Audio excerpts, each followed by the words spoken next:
What's going on, guys? Today I want to talk about using 38 special for practice while carrying 357 Magnum and how realistic that is, and I wanted to go over a few points about it.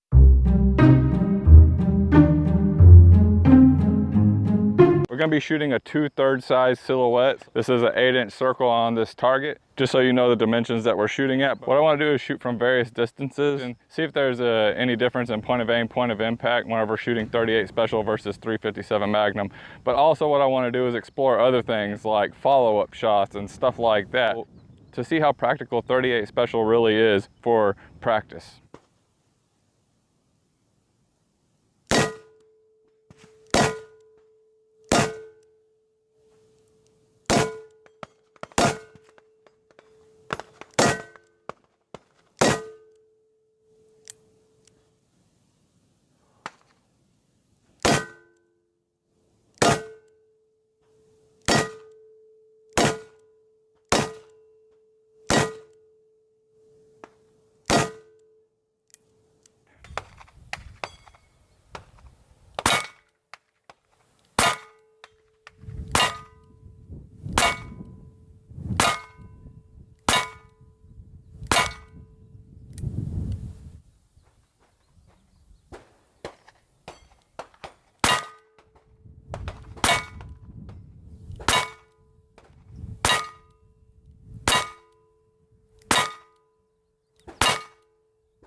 Pretty much the same thing as with 357 Magnum, a little bit low and to the right, but I think I'm just doing that either way.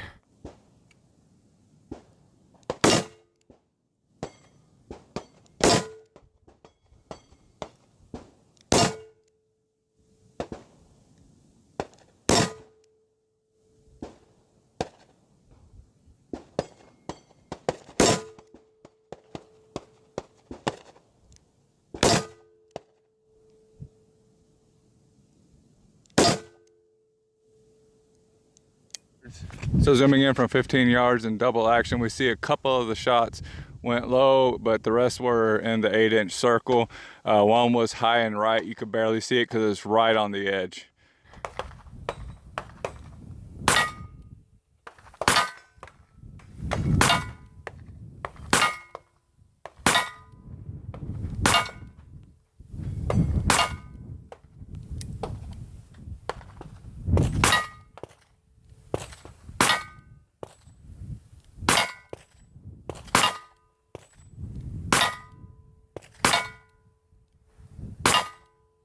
As you see, most everything was in. We had one right on the edge and then two right outside the circle.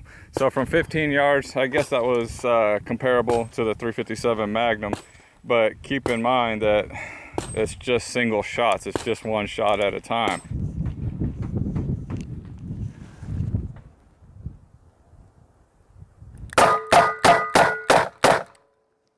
None of the follow-up shots were that great. They weren't that accurate at all.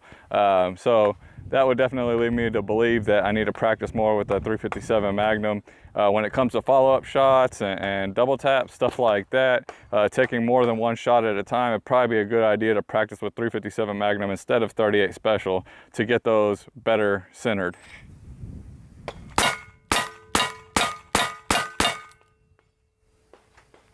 We had one a little bit low and left, but the rest of them were in the circle or right on the edge of the circle. But let's just do that one more time because I feel like I could have gone a little bit faster doing that. I kind of took my time, so we're going to do that again, and this time we'll shoot it as fast as possible.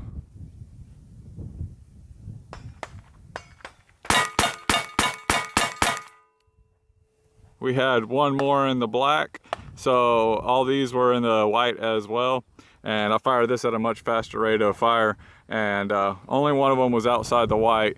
With the 357 Magnum, all of them were outside the white except for the first shot, of course. So that goes to show you that practicing with 38 special, you got to keep in mind that for single shots, for let's say drawing or just taking single shots, practicing that trigger finger discipline, all that good stuff, yeah, 38 special is just fine for that. But when it comes down to follow-up shots, it's a different story. I think the conclusion that I've come to with this is if I'm practicing the draw, if I'm practicing single shots, if I'm practicing just plain old basic marksmanship, which I will be practicing for a long time until I get proficient with this revolver, because I'm still new to it. In those cases, yeah, it's fine to use 38 special, but when you're talking double taps, follow-up shots, rapid fire, target transitions, stuff like that, I think it would be ideal to practice with 357 Magnum. As expensive as it is, it would still be ideal to do so, because you want to be trained for that, you want to be capable of that. So the takeaway in the end, in my opinion, is 38 specials are great for single shot applications, but for practicing rapid follow-up shots, rapid fire, all that good stuff, I definitely think you should be using 357 Magnum for practice. So anyways, that's all I have for today. The rest of today is going to be me time at the range. Brought you guys with me and set everything up for a little bit just to get this presentation done and see if we could get anything out of it. And I think it was somewhat productive. But anyways, I'm going to get to shooting and have some fun instead of messing with tripods and all this crap and microphones and all this bullshit. So you guys have a good time. I'm going to. See y'all later. Keep on shooting.